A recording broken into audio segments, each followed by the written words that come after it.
Welcome to the What to Read Next podcast. In this podcast, your host, Lori Amin, will interview published authors to chat about their work, journey to getting published, and their book recommendations. If you share a passion for books and always looking for your next read, then join us. Welcome to the What to Read Next podcast. Today we have an author interview with Sarah MacLean. When I started reading historical romance, I knew I needed to pick up her books, and I have to tell you, the Bird Knuckle Bastard series gets better with each book. I can't wait to dive into her backlist. If you're a fan of a romance podcast, you should check out Fated Mates podcast, which is Sarah's podcast with Jen Prokop. Last week's episode for Fated Mates was an amazing interview with Joanna Shoup, and it was all about unusual historical romance, so it's perfect if you want to add new books to your TBR. Let's talk about this interview in the What to Read Next podcast. Well, I interviewed Sarah, and we chatted about her writing process, what it's like to write a historical romance, her latest book, During the Duke, and of course, her random book recommendations. Now let's go to an interview. Hi, Sarah. Welcome to the What to Read Next podcast. Hi, Laura. Thanks so much for having me. So happy to have you here. Just tell us a little bit about yourself. I am a writer of historical romance novels and other things. I write columns about romance, and I write essays about romance and about feminism, and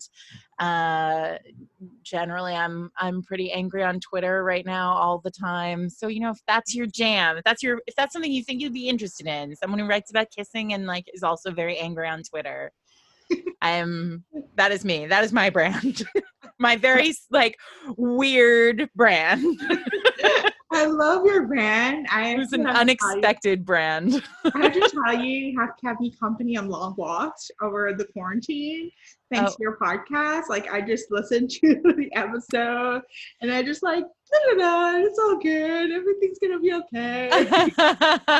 Well, thank you. Jen and I are very happy that we could be there with you. Yes. And I didn't mention that, but I have a podcast myself. It's called Fated Mates.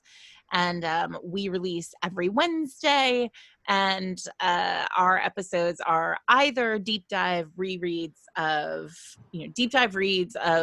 books that we think are really fabulous in romance, or a wide-ranging discussion of a trope in romance or a theme in romance. So if you're a romance lover, check us out. Fatedmates.net. Yes, I love this. So when did you start reading romance? I'm always curious about this. When I was far too young to be reading romance. I started reading romance when I was in middle school. Okay. I had an older sister who was a Harlequin book club subscriber, so she would get a box every month of 5 or 6 Harlequin contemporaries, category romances, and she would shove them under her bed because she was hiding them from my parents. And I would pull them out on the other side and read them. And I was maybe 12, 11 or 12 when I read my first romance, which was actually not a Harlequin. It was Jude Devereux's The Black Lion, which is super problematic, but also incredibly delicious still for me, because it just, it installed my id. And then when I went to middle school, across the parking lot at middle school was the public library. And so, after school, sometimes if I was staying late at school, I would walk over to the public library, and they kept all the romance novels in the dark, quite literally. The aisles of the library where the romance section had always had the lights turned off. And so I was the kind of kid who was like, if the lights are turned off, that's definitely for me. And that's where I discovered romance. And that's where I discovered all of the romance novelists who have really, talk about installing my id, but also without whom I would not write. I mean, they really did introduce me to the genre and make me love it. So what inspired you to become a writer? I've always I've always loved books. I've always loved publishing. I worked in publishing for a long time. And I had a friend who was in editorial at a children's publisher, and we were out one night, and Twilight was just happening. We had all read Twilight, and I said, I feel like I could write one of these. And she was like, well, I dare you to write one. And I had just enough alcohol to go home and write the first chapter of my first book, which was great. I mean, not the book wasn't great, but like the freedom of writing that book was great. I wrote it really fast. It was the fastest book I've ever written. And it was a YA romance, a YA Regency, because I had grown up reading Regencies, and I was reading adult Regencies like Lisa Kleypas and Julia Quinn and Eloisa James and, Lorraine Heath, all as an adult. But I was writing YA because I sort of felt like, well, I want to write YA is the thing you write right now.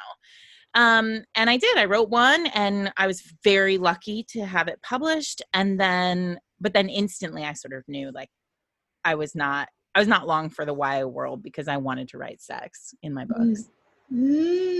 So, and also I think YA it's really tricky. I'm very wedded to the happily ever after as a end post of the game, of the books.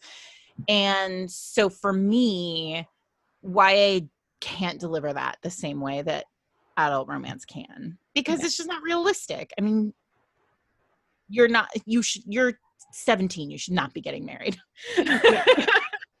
Yeah, you're 17 and listening to this podcast, don't get married. Yeah, all right.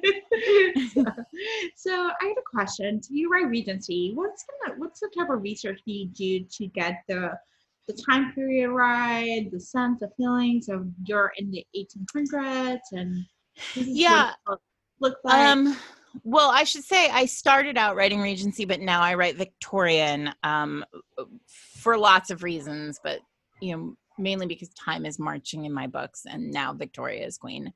But the research process is, a lot of people ask about the research process, and they expect that it's, really intense and, involves months and months of research. But the reality is that when you write historicals, especially when you are like me or many romance novelists who write historicals all in a specific time period, the research process actually gets easier and easier as you continue to write. And part of that is because you just have learned all the basics. So you don't have to spend that much time doing it. Also, most of us who write in this time period or write historicals in general are historians at heart.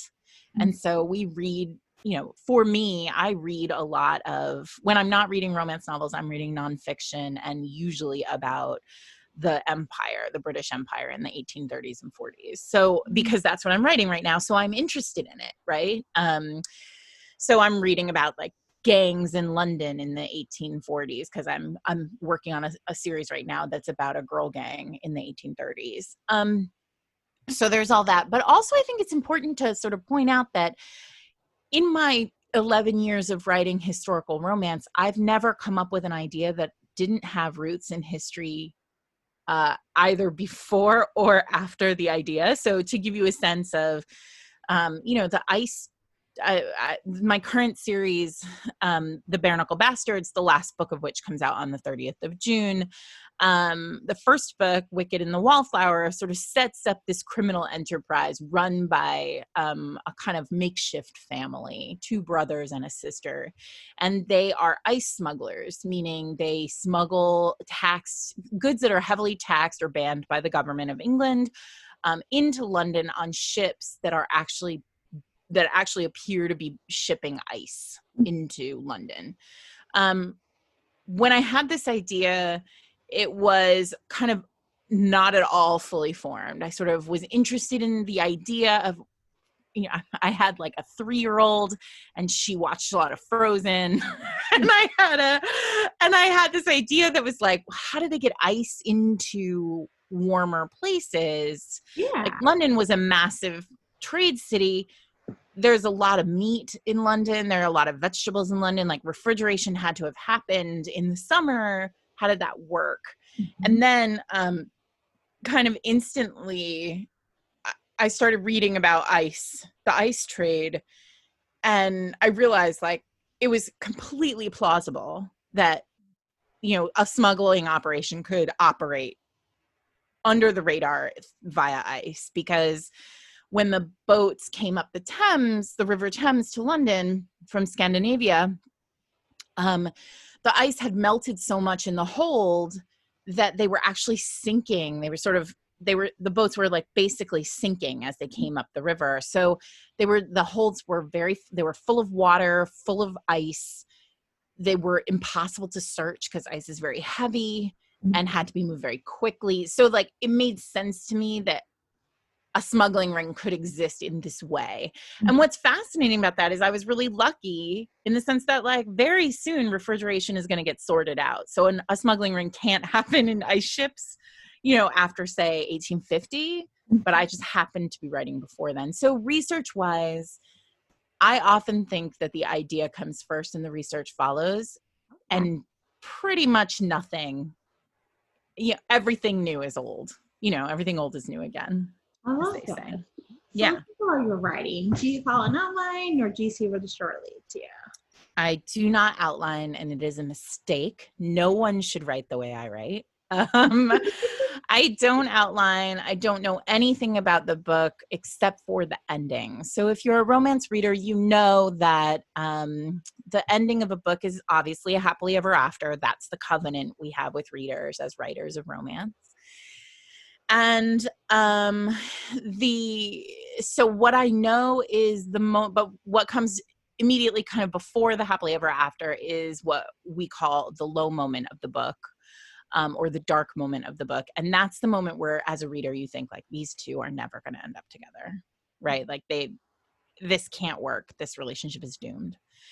And I know that moment, that doomed moment. I have to know it before I start a book, but I pretty much know nothing else. So, and I don't write out of order. So I have to start at the beginning. The way I describe it, and people who've heard me talk about my process before, I apologize because this is a repeat for you, but the way I often describe it is, imagine if you woke up one morning and you had to get to the grocery store, but all the roads you would ordinarily use to get to the grocery store are out of service. Like are blocked. So you know where you're going, but you can't get there. Mm-hmm. Or rather you have to figure out a new way to get there. Yeah. So that's my writing process, and it's terrible. Okay.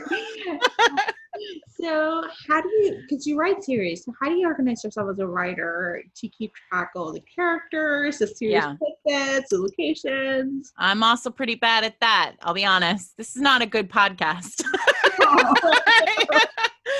I am pretty bad at that. My big joke is that I had the hero in the fourth book of my casino series was sorted out. I mean, I knew who the hero of the fourth book of my casino series was going to be from the first book of my casino series, but his name changes over the course of the books. He starts out as Dominic West or something, and then he ends up as Duncan West. And I mean, I don't have an excuse except to say I don't keep a series Bible. Everything's locked in my brain. And that's also a terrible way of doing it. What I would say is this: I have a really stellar team at HarperCollins. I'm very grateful for them. And the copy editor there has been with me for, I don't know, 6 or 7 books. And she often is the one who will flag a name and say, hey, this person I'm pretty sure was named something else 3 books ago. So there's that. But yeah, I mean, I propose when I start a book, I never conceive of a book as a one-off. I conceive of a book as part of a multi-book series always. Mm-hmm. And so, the problem is that sometimes a character will sort of rise up and you'll think, oh, I'm going to write a book about that person. And then it ends up being 4 books from now. Mm-hmm. And I also don't reread my own books because that way lies danger. So there's a lot of flying by the seat of my pants that goes on over here. This is so fascinating. I love hearing each author's process, and it's just fascinating to see, Yeah. It's a big undertaking, and then trying to figure out how to do it. Yeah. I mean, I have my friend Nisha Sharma, who could not be more different than me. I don't really understand how we're friends, but she, plots everything out to the nth degree. She knows the dates, the times, the weather. She keeps a series Bible about all of her characters. She writes contemporaries. I mean, every piece of that book is sorted before she starts. Mm-hmm. And that seems really magnificent. Yeah. So I should try that.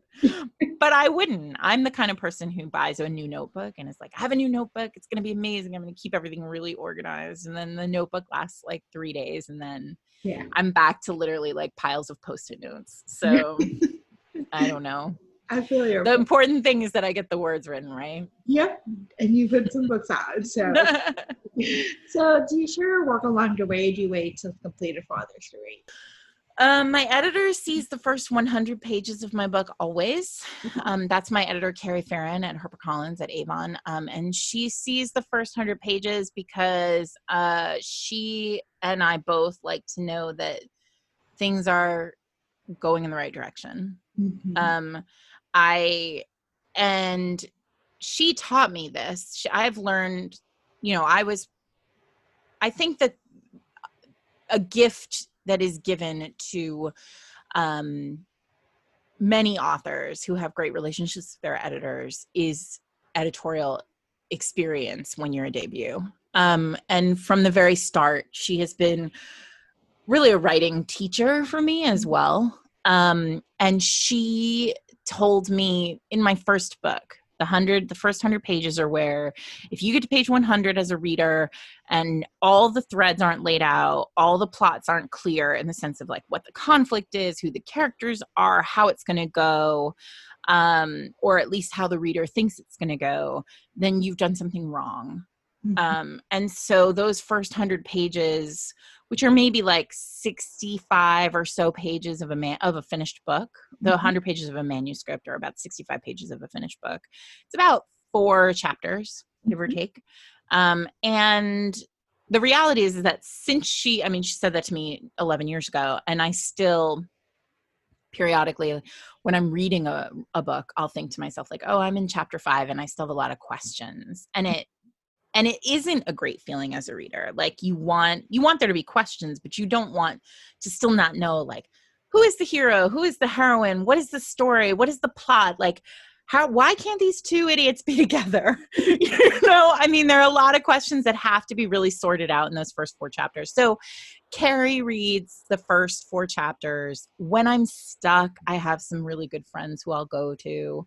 Mm-hmm. Right now I'm working on a novella that, I'm writing with a group of friends, and it's actually contemporary, and I've never written a contemporary novella. So this morning I really woke up stuck, and Kate Claiborne, who is a good friend, is just an early riser, and I texted her, and she helped me sort out why I was stuck, which is great. I think writing is such a solitary profession, and it's such a solitary experience that you really do need people who you can trust to, even if they don't read it, just bounce ideas off of. And with romance, you really need people who understand romance. I find often that if I talk to somebody, if I talk to my husband about something that I'm stuck with, he'll often sort of say something that's completely not useful, which I love him very much and thanks for trying. But the reality is when you write genre fiction, you need people who understand the bones of the genre to help you. Yeah. Which is why we all need to read so much, whenever anybody says, well, how do you learn to write a romance? First and foremost, you have to have read the genre, a lot of it, to be able to understand the beats of it. So yeah, because it's you get a sense of it, you get a sense of the writing, and so then you get the sense of the person's where they're coming from, of how they build the genre, how they execute their own. So, and that can be really helpful. So. Yeah. Let's talk about the burden of ambassadors. You mentioned the idea of the ice as smuggling, way. What was the other? Was there any other source of inspiration, or was just that idea and just it evolved into? I have been writing the same world of characters. So I've written multiple series and multiple collections of characters over the last 10 years, but I've been writing all kind of in the same world. They all overlap. If you've read all of my books, the experience of reading new books will be, I think, more enjoyable because you'll see there are a lot of like Easter eggs and characters who come back and characters who are mentioned. So in the last series, Scandal and Scoundrel, I had a heroine in the last book, in the final book, who had gone away, who had escaped a kind of bad relationship, and like a relationship that just wasn't healthy and wasn't of its time, like wasn't grown up enough. And she had left and gone to America, where she had met a man and started and she'd essentially become a tavern owner, like started a group of taverns. And then she decides she wants to come back to England and open a tavern in Covent Garden, near the theaters of Covent Garden. But she can't do that if she's married, and she happens to be married. So she asks for a divorce because her husband and she had a terrible relationship, and she wants to live her life. And then that book is The Day of the Duchess, and it's actually a lost love regained book. They end up together at the end of the book, the husband and she. But she does own a tavern. She owns this tavern in Covent Garden. And I started really doing a lot of research, going back to that, on Covent Garden, which is really, if you've been to London, it's a gorgeous, gorgeous area of London. That's, kind of exactly the kind, it's really cinematic and beautiful, but in the 1820s and 30s, and long after, it was not a great area. It was filled with, it had massive amounts of poverty. It was a place where the working poor kind of really really struggled to gain a foothold in London, in the world of London. And I got really interested in the people who built the city rather than the people who owned it. And I think at the same time, it was right after the election, and I was tired of billionaires. Like, suddenly we had like a face to put with a billionaire, a real face to put with a billionaire, and it wasn't a great face. And I didn't want to write like entitled rich white men anymore. So I ended up writing rich white men who are not entitled. So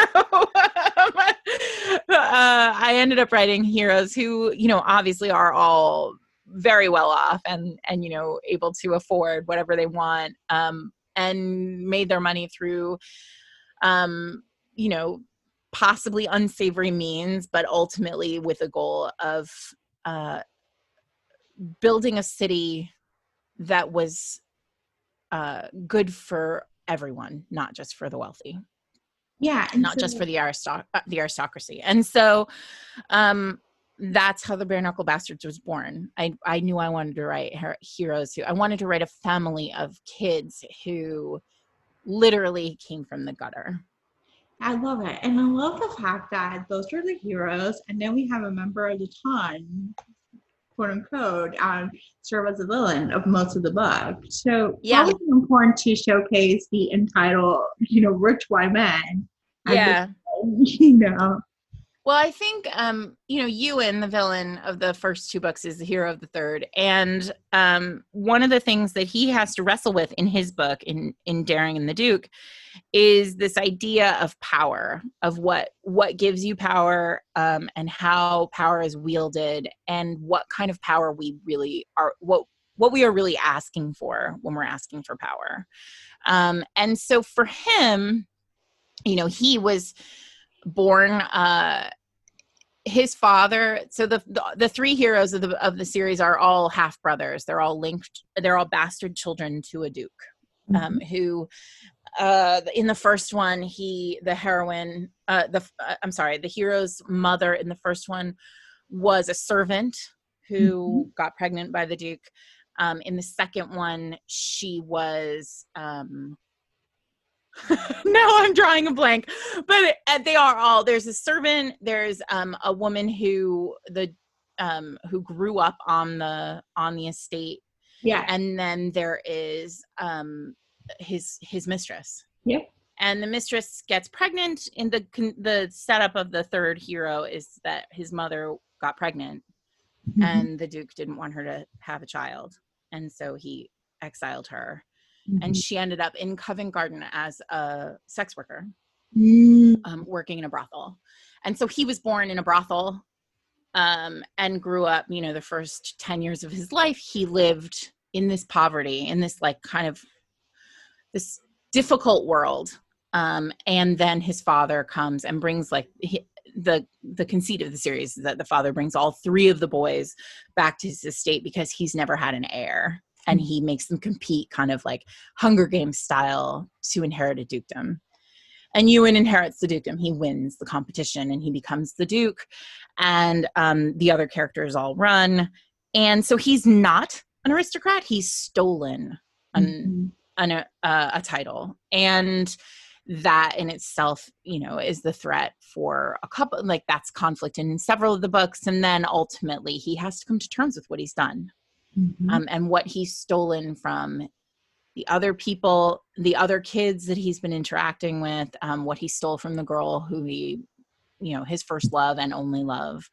And I think, the entire series, because romance iterates on society so much, the entire series is kind of like a meditation on privilege and power and, just kind of money and the way that we laud certain things over others, and like the difference between nobility, capital N, and nobility, lowercase n. Mm-hmm. Yeah, I think it was a fascinating conversation about power, patriarchy, just looking at it from a sense of like, an entitled rich white man trying to, put all these kids like, I'm going to save you, the white savior, and yet I'm going to you're going to battle it out. I'm going to be, this place. And then. Yeah. I mean, and certainly in terms of gender politics, all of the books sort of tackle that too. What is it to have power as a man versus what is it to have power as a woman? How does that power change? Like, how do women wield a different kind of power? Like, what does domestic power look like? What is the power of domestic power or the value of domestic power?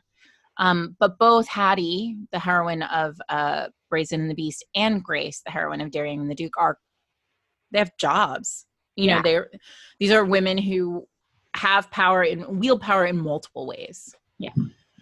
So let's talk about Grace. So Grace is in charge of her business. She's been a fighter. She's the queen of Covent Garden. She's a strong character. How much fun was it to write her as a central heroine in her story?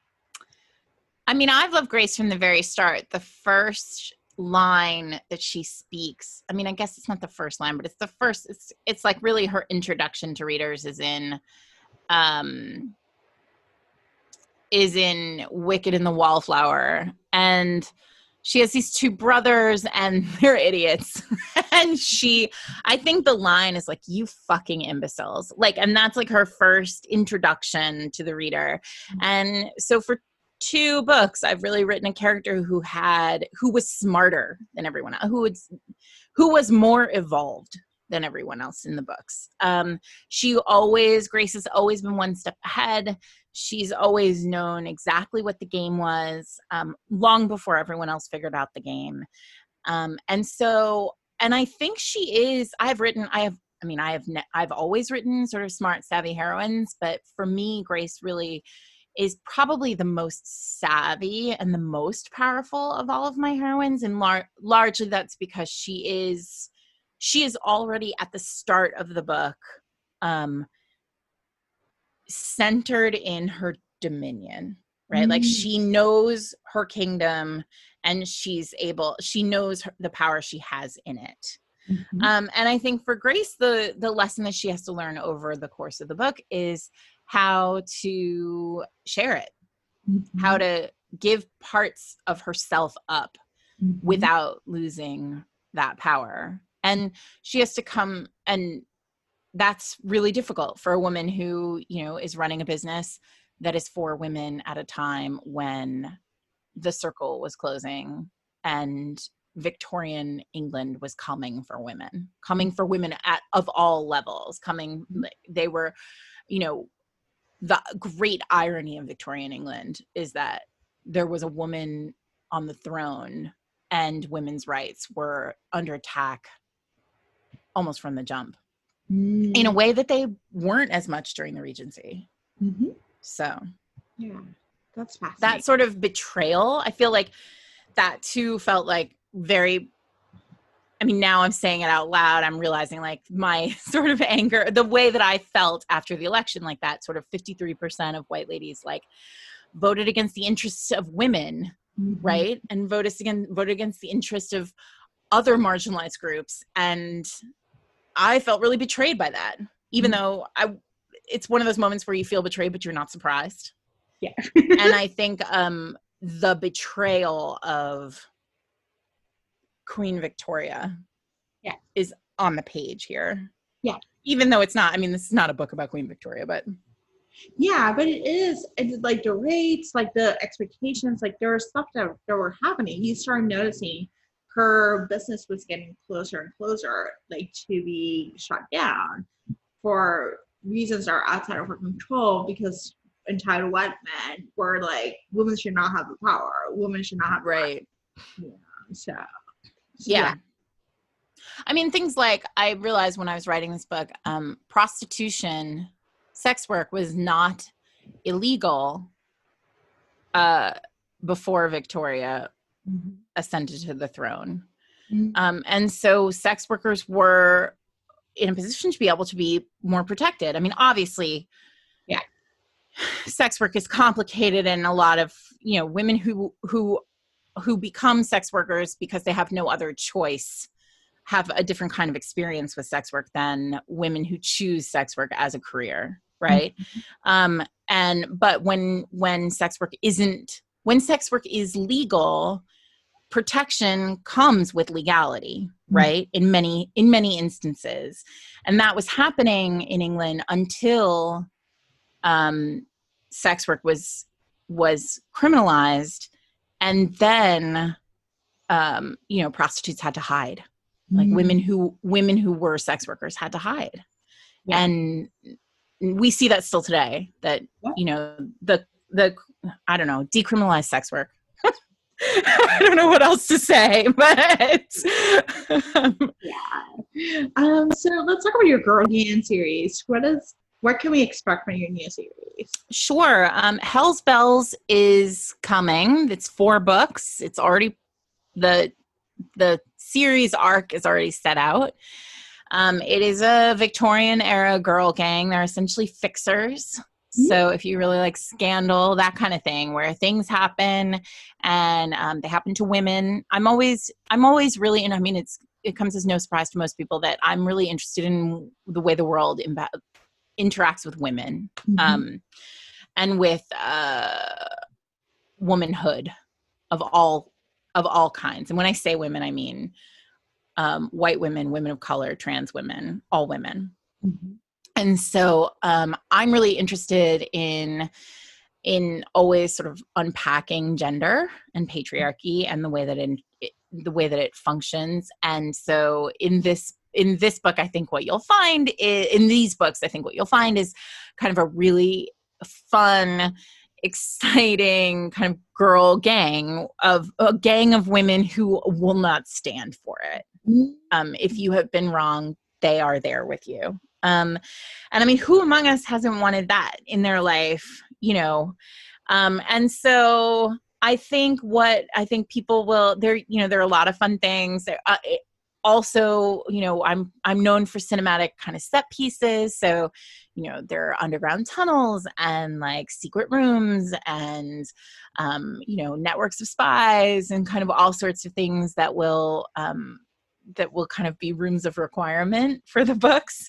And I'm really, really excited. The heroes are all, several of them are working class. And the first hero and heroine, it's not public yet who they are, but you've met them before.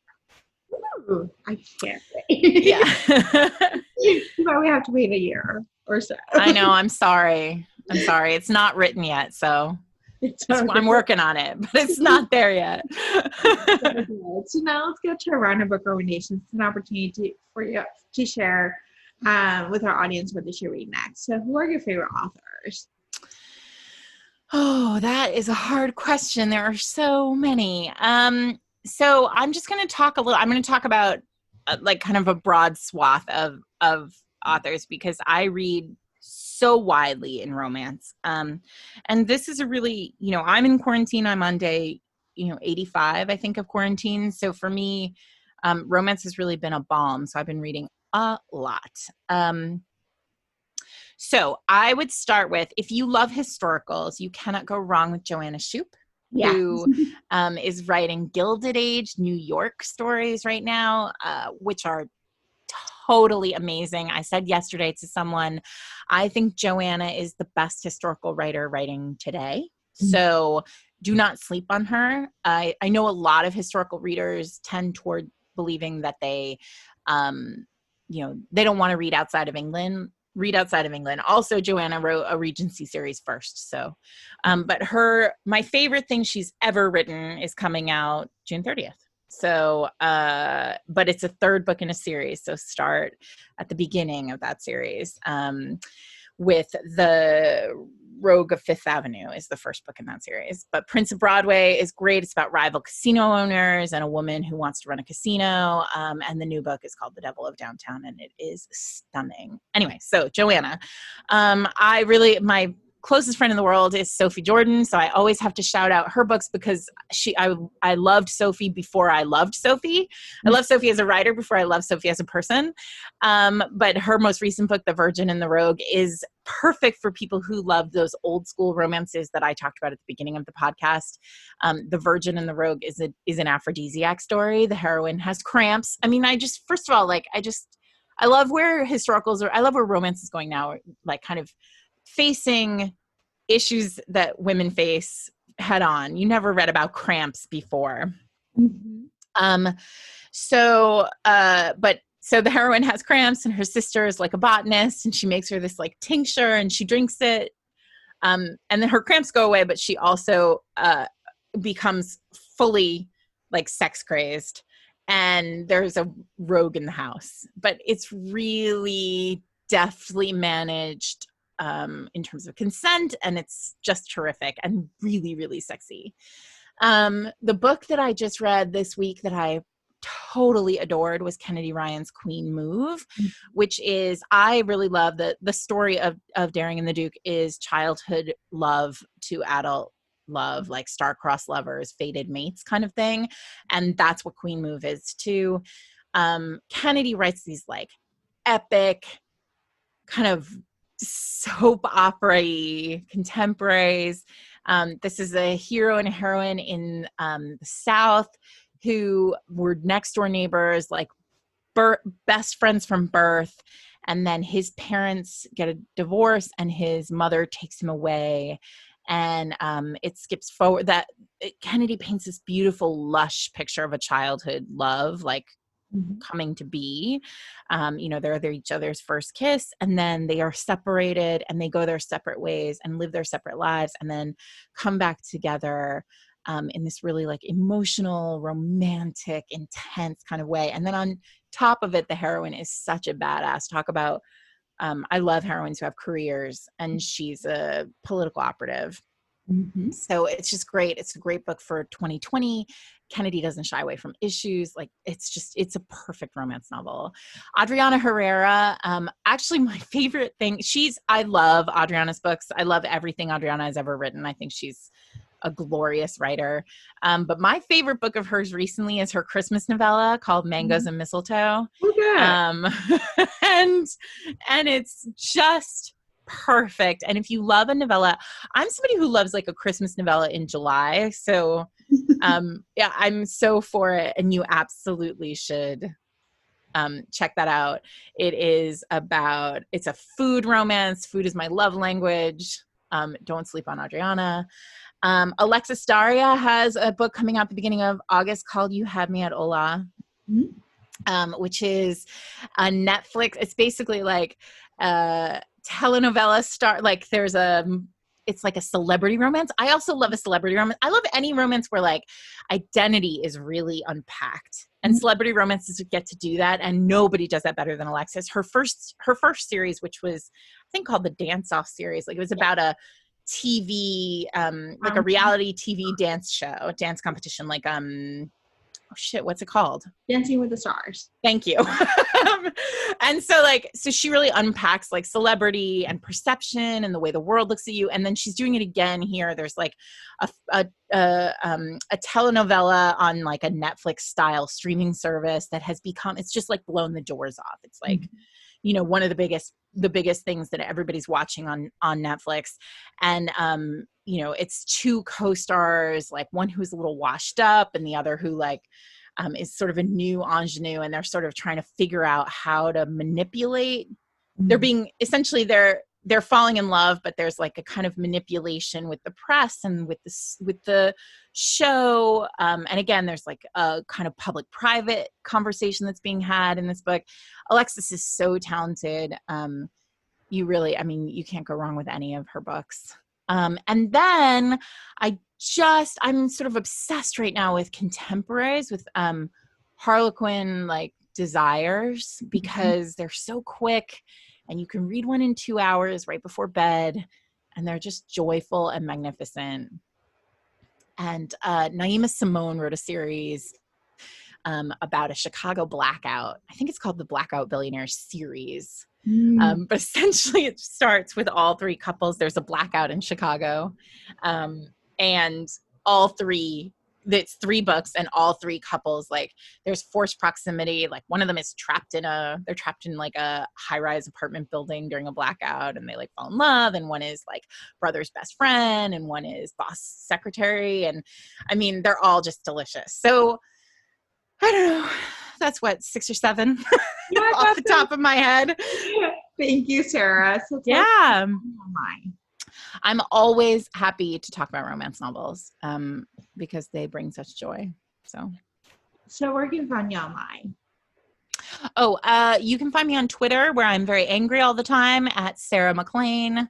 You can find me. I don't use Facebook very much. I have a Facebook group that is really like a romance novel reading group. So I'm there, but it's not really me. It's lots of people now. It was me in the beginning, and now it's 8,000 romance readers who just talk about books all the time. So if that's something that you're into, you can find that at facebook.com/groups/OSRBC, or if you just search OSRBC, which originally stood for Old School Romance Book Club, but that's gone now. We're rebranded.